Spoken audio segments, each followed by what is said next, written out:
വഖഫ് ബോർഡും വഖഫ് ട്രൈബ്യൂണലും ഇവിടത്തെ ഇസ്ലാമിക പ്രവർത്തനത്തിന്റെ ഭാഗമായിട്ടുള്ള സംഗതികളല്ല. വഖഫ് ബോർഡിന് ഇവിടെ ഇസ്ലാമിക ഭരണം ഉണ്ടാക്കാൻ കഴിയില്ല. അങ്ങനെയാണെങ്കിൽ ഇവിടെ കേര വികസന ബോർഡ് എന്നും പറഞ്ഞൊരു ബോർഡുണ്ട്, നാളികേര വികസന ബോർഡ്. ഈ നാട്ടിൽ മുഴുവൻ നാളികേരത്തിന്റെ ഭരണം ഉണ്ടാക്കാൻ വേണ്ടിയിട്ടുള്ള ബോർഡാണോ അത്? അതുപോലെ ഏലം ബോർഡ് എന്നും പറഞ്ഞൊരു ബോർഡുണ്ട്. ഈ നാട്ടിൽ മുഴുവൻ ഏലക്കാട് ഭരണം ഉണ്ടാക്കാൻ വേണ്ടിയിട്ടുള്ള കയർ ബോർഡുണ്ട്, കയറിന്റെ ഭരണം ഉണ്ടാക്കാൻ വേണ്ടിയിട്ട്. അപ്പൊ എന്തെല്ലാം വിവരക്കേട്, എന്തെല്ലാം വൈകാരികമായിട്ടുള്ള പോയത്തരങ്ങൾ പറയാൻ ആരുടെ അടുക്കൽ എന്തൊക്കെ സ്റ്റോക്ക് ഉണ്ടോ അതൊക്കെയായിട്ട് അത്തരം ഐറ്റങ്ങൾ മുനമ്പത്തേക്ക് വണ്ടി കയറിക്കൊണ്ടിരിക്കുന്ന വളരെ ഭീഭത്സമായ കാഴ്ചയാണ് നമ്മൾ കണ്ടുകൊണ്ടിരിക്കുന്നത്. സമരം നടത്തിക്കൊണ്ട് ഈ രാജ്യത്തെ നിയമ സംവിധാനങ്ങളെ അതിജീവിച്ച് എന്തോ നേടിക്കളയാമെന്ന് അവരെ ആരോ തെറ്റിദ്ധരിപ്പിച്ചിരിക്കുകയാണ്. ആടത്തറയും വിഭവ അങ്ങാടി വാണിഭം എന്ന് പറഞ്ഞ പോലെ വഖഫ് ഭേദഗതി ബില്ല് ഈ മുനമ്പത്തെ സമരക്കാർക്ക് എങ്ങനെയാണ് ഗുണപ്പെടുക, അത് പാസ്സായാൽ എന്നതിനെ കുറിച്ച് ഐത്യങ്ങൾക്ക് വല്ല അന്തമുണ്ടോ? നിങ്ങൾ ആലോചിച്ച് നോക്കി. ഇസ്ലാം വിരോധം, മുസ്ലിം വിരോധം എന്ന് പറയുന്നത് ഇന്ന് ലോക മാർക്കറ്റിൽ വളരെ ചെലവുള്ള ഒരു സാധനമാണ്. കടലാസപരമോ നിയമപരമോ ആയിട്ടുള്ള എന്തെങ്കിലും പ്രശ്നമുണ്ടെങ്കിൽ യുവാധ്യക്ഷൻ അഭിനന്ദനായ മാഞ്ഞാലി സുലൈമാൻ മൗലവി, വേദിയിൽ ഉപവിഷ്ടരായ അതിഥികൾ, ബഹുമാന്യരായ മറ്റ് സഹോദരി സഹോദരന്മാർ, ഇന്നന്നാസ ഖദ് ജമഉ ലക്കും ഫഖ്ശൗഹും ഫസാദഹും ഈമാന. അതാ കുറേ ജനങ്ങൾ നിങ്ങൾക്കെതിരെ അവിടെ ഒരുമിച്ച് കൂടിയിട്ടുണ്ട്, സംഘടിച്ചിട്ടുണ്ട്, അവരെ നിങ്ങൾ പേടിക്കണം. അങ്ങനെ എല്ലാവരെയും പേടിപ്പിച്ചുകൊണ്ട് വളരെ ഭീതിജനകമായ ഒരു സമരപ്പന്തൽ നമ്മുടെ മുനമ്പത്ത് ഒരു സുപ്രഭാതത്തിൽ ഉയരുകയായിരുന്നു. അങ്ങനെ രാജ്യത്തെമ്പാടുമുള്ള ഇസ്ലാമിൻ്റെ ശത്രുക്കളുടെ, മുസ്ലിം വിരോധികളുടെ വലിയ ഒരു തീർത്ഥാടന കേന്ദ്രമായി മുനമ്പം മാറി. എന്നാൽ മുസ്ലിങ്ങൾ അല്ലെങ്കിൽ ഇസ്ലാം ഇവരോട് എന്ത് ചെയ്തിട്ടാണ് ഇവർ ഈ കടുങ്കൈക്ക് മുതിർന്നത് എന്നുള്ളത് ദുരൂഹമായി തുടരുകയായിരുന്നു. എന്റേതുപോലെയുള്ള വേഷം ധരിച്ച ഒരു മുസ്ലിം ആളുകൾക്ക് കേൾക്കാൻ കൊള്ളാത്ത എന്തെങ്കിലും വർത്തമാനം അല്ലെങ്കിൽ വിവരക്കേട് പറഞ്ഞാൽ ഏറ്റവും കൂടുതൽ ആ മൗലവിക്ക് ഫൽസനം കേൾക്കേണ്ടി വരിക മുസ്ലിങ്ങളിൽ നിന്ന് തന്നെയായിരിക്കും. നമ്മുടെ സമുദായത്തിലെ വിവേകമതികളായ ചെറുപ്പക്കാർ അവരെ വെറുതെ വിടില്ല. എന്നാൽ ഈ അടുത്ത ദിവസം ഒരു മീഡിയ പ്രവർത്തകൻ ഒരു ലോഹധാരിയായ ഒരു പുരോഹിതനോട് ചോദിക്കുകയാണ്, വഖഫ് പ്രശ്നത്തിൽ ഇരു മുന്നണികളും മുസ്ലിം പ്രീണനമാണ് നടത്തുന്നത് എന്ന് അങ്ങക്ക് അഭിപ്രായമുണ്ടോ? മാധ്യമപ്രവർത്തകന്റെ ചോദ്യമാണ്. അപ്പൊ ഈ അച്ഛൻ, നിങ്ങൾ മനസ്സിലാക്കണം, സാധാരണ നമ്മൾ മുസ്ലിയാക്കന്മാരെ പറ്റി വിചാരിക്കുന്നത് പോലെയല്ല. ബിരുദവും ബിരുദാനന്തര ബിരുദവും PhD-യും ഡോക്ടറേറ്റും ഓക്സ്ഫോർഡ് യൂണിവേഴ്സിറ്റിയിലും ഒക്കെ പഠിച്ച ആളുകളാണല്ലോ ഇവർ. അങ്ങനത്തെ ഒരു പരിപാവനമായ വ്യക്തിത്വം ഒരു പുരോഹിതൻ മീഡിയയോട് പറയുകയാണ്, അല്ല, ഈ വഖഫ് ബോർഡിനെയും വഖഫ് ട്രൈബ്യൂണലിനെയും മുൻനിർത്തി ഇന്ത്യയെ ഇസ്ലാമിക രാജ്യമാക്കാനുള്ള ഒരു ശ്രമം തന്നെയാണ് ഇവിടെ നടത്തുന്നത്. നിങ്ങളൊന്ന് ആലോചിച്ച് നോക്കണം. ഇങ്ങനത്തെ ഒരു വിവരക്കേട് പറയുന്ന ഒരു പുരോഹിതൻ മാത്രമല്ല, ഒരുപാട് പുരോഹിതന്മാരുടെ ആവാസ കേന്ദ്രമായി പാവപ്പെട്ട മത്സ്യത്തൊഴിലാളികളെ മുൻനിർത്തി. അതുപോലെ എന്തെല്ലാം ചരിത്രങ്ങളാണ്, എന്തെല്ലാം കഥകളാണ് അവിടെ നിന്നും ഉയർക്കൊള്ളുന്നത് എന്നുള്ളത് നമ്മുടെ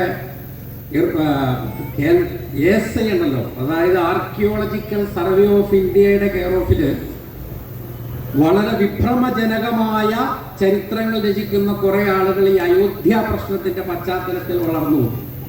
അതിനെ തോൽപ്പിക്കുന്ന രീതിയിലുള്ള ചരിത്ര സൃഷ്ടാക്കളും അതുപോലെ സമവാക്യ ആവിഷ്കർത്താക്കളും ഈ മുനമ്പം എന്ന് പറയുന്ന നിങ്ങളുടെ തൊട്ടടുത്ത ഈ ബീച്ചിൽ നിന്ന് ഉയർക്കൊണ്ടു എന്നുള്ളത് നിങ്ങൾക്കൊക്കെ അഭിമാനാർഹമാണോ ദുരഭിമാനാർഹമാണോ എന്ന് ഉള്ളത് വ്യക്തമല്ല. ആ കൂട്ടത്തിൽ ശങ്കരൻ വക്കീലിനെ പോലെയുള്ള ചില ആളുകൾ TV-യിൽ വന്നിരുന്നിട്ട് പറയാണ്, 1902 ആ രാജാവിന്റെ പേരെന്താ, ആയില്യൻ രാജാവ് സിദ്ദീഖ് സേട്ടിന് പാട്ടത്തിന് കൊടുത്ത ഭൂമിയാണത്. നിങ്ങൾ ആലോചിക്കണം, ആയില്യം രാജാവ് 1980-കളിൽ തന്നെ മരിച്ചുപോയ ആളാണ്. അങ്ങനത്തെ ആള് ഖബറിൽ നിന്ന് എഴുന്നേറ്റ് വന്നിട്ട് വേണം 1902 ഈ ഭൂമി സിദ്ദീഖ് സേഠിന് പാട്ടത്തിന് കൊടുക്കണമെങ്കിൽ. അങ്ങനെ വളരെ പച്ച നുണകള്, അയഥാർത്ഥമായിട്ടുള്ള കാര്യങ്ങൾ ഒരു ജനതയെയും ആ ജനതയുടെ വിശ്വാസ പ്രമാണത്തെയും അവഹേളിക്കുന്നതിന് വേണ്ടി അവിടെ ചുട്ടെടുത്തുകൊണ്ടിരിക്കുകയാണ്. നിങ്ങൾ ആലോചിക്കണം, ഇവിടെ ഈ കോതമംഗലം ബസ് സ്റ്റാൻഡിൽ പണ്ട് ഒരു പിച്ചക്കാരനുണ്ടായി. മൂപ്പർക്ക് എന്തെങ്കിലും കിട്ടണം, ചായ കുടിക്കാൻ, ചോറ് തിന്നാനുള്ള വക ആളുകളുടെ അടുത്ത് നിന്ന് കിട്ടണം, പിരിഞ്ഞു കിട്ടണം. പക്ഷെ മൂപ്പര് ബസ്സിൽ കയറിയിട്ട് എന്താ ചെയ്യാന്ന് വെച്ചാൽ ബസ്സിലിരിക്കുന്ന ആളുകളെ തലയ്ക്ക് നട്ടപ്പറ തെറി പറയും. ഈ തെറി പറയുന്നതിന്റെ ഇടയ്ക്ക് എന്താണ് ചേട്ടന്റെ ആവശ്യം എന്നുള്ളത് പറയാൻ മൂപ്പര് മറന്നുപോകും. ഇതുപോലത്തെ അവസ്ഥയിലാണ് നമ്മുടെ മുനമ്പത്തെ സമരക്കാരുള്ളത്. ഇവിടെ നേരത്തെ സൂചിപ്പിച്ചതുപോലെ അവർക്ക് കടലാസപരമോ നിയമപരമോ ആയിട്ടുള്ള എന്തെങ്കിലും പ്രശ്നമുണ്ടെങ്കിൽ അതിൽ മുസ്ലിങ്ങളും കൂടി കക്ഷിയാണ്, അല്ലെങ്കിൽ വഖഫ് ബോർഡ് കക്ഷിയാണ് എന്ന് അവർക്ക് തോന്നുന്നുണ്ട് എങ്കിൽ നേരത്തെ അജ്മൽ കെ മുജീബ് സൂചിപ്പിച്ചതുപോലെ മുസ്ലിങ്ങളോട് സമാധാനപരമായിട്ട് സംസാരിച്ചാൽ, മുസ്ലിങ്ങൾ എന്ന് പറഞ്ഞാൽ ആരെയും കുടിയിറക്കുന്ന ആളുകളല്ല, ആളുകൾക്ക് കുടി വെച്ച് കെട്ടി അവരെ താമസിപ്പിക്കുന്ന ആളുകളാണ്. നമ്മൾ കാണുന്നില്ലേ വയനാട്ടിൽ അങ്ങനെ എവിടെയും മുസ്ലിം ലീഗിന്റെ KMCC, SDPIയുടെ സന്നദ്ധ പ്രവർത്തകര്, കാന്തപുരം ഉസ്താദിന്റെ അനുയായികൾ എല്ലാവരും മറ്റുള്ളവർക്ക് ജാതിമത ഭേദമന്യേ വസതികൾ ഉണ്ടാക്കി കൊടുത്ത് സ്വന്തം വീടില്ലാത്ത മുസ്ലിയാക്കന്മാരും ഒക്കെ മുൻകൈയെടുത്തിട്ടാണ് ഈ ബഹുജനങ്ങൾക്ക്, പാവപ്പെട്ടവർക്ക് വീടുകൾ നിർമ്മിച്ചു കൊടുക്കുന്നത്. അങ്ങനത്തെ ഈ സമുദായത്തിന് ആരെയും കുടിയിറക്കിയ പാരമ്പര്യമില്ല. അപ്പൊ അതുകൊണ്ട് ഇവിടെ നടന്നുകൊണ്ടിരിക്കുന്നത് ഇസ്ലാം വിരോധം, മുസ്ലിം വിരോധം എന്ന് പറയുന്നത് ഇന്ന് ലോക മാർക്കറ്റിൽ വളരെ ചെലവുള്ള ഒരു സാധനമാണ്. അതിന്റെ കെയർ ഓഫിൽ ഈ പാവങ്ങളെ മുന്നിൽ നിർത്തിക്കൊണ്ട് റിസോർട്ട് കുത്തകകളും അതുപോലെ മറ്റ് അധിനിവേശക്കാരും ബാറുടമകളും മറ്റും പലതിനെയും നിയമവൽക്കരിക്കാൻ, നിയമപരമായ ഒരു പരിവേഷവും സാധുതയും ഉണ്ടാക്കിയെടുക്കുവാനുള്ള ശ്രമമാണ് ഇവിടെ നടത്തിക്കൊണ്ടിരിക്കുന്നത്. വഖഫ് ഭേദഗതി ബില്ല് പാസാക്കാൻ തീരുമാനിച്ചു എന്നറിഞ്ഞപ്പോ മുനമ്പം സമരപ്പന്തലിൽ ലഡു വിതരണം ചെയ്തതാണ്. ആടന്തറയും വിഭവ അങ്ങാടി വാണിഭം എന്ന് പറഞ്ഞ പോലെ വഖഫ് ഭേദഗതി ബില്ല് ഈ മുനമ്പത്തെ സമരക്കാർക്ക് എങ്ങനെയാണ് ഗുണപ്പെടുക, അത് പാസ്സായാൽ എന്നതിനെ കുറിച്ച് ഐത്യങ്ങൾക്ക് വല്ല അന്തമുണ്ടോ? നിങ്ങൾ ആലോചിച്ച് നോക്കി. അത് വന്നു കഴിഞ്ഞാൽ ഇപ്പോഴത്തേക്കാൾ മുനമ്പത്തെ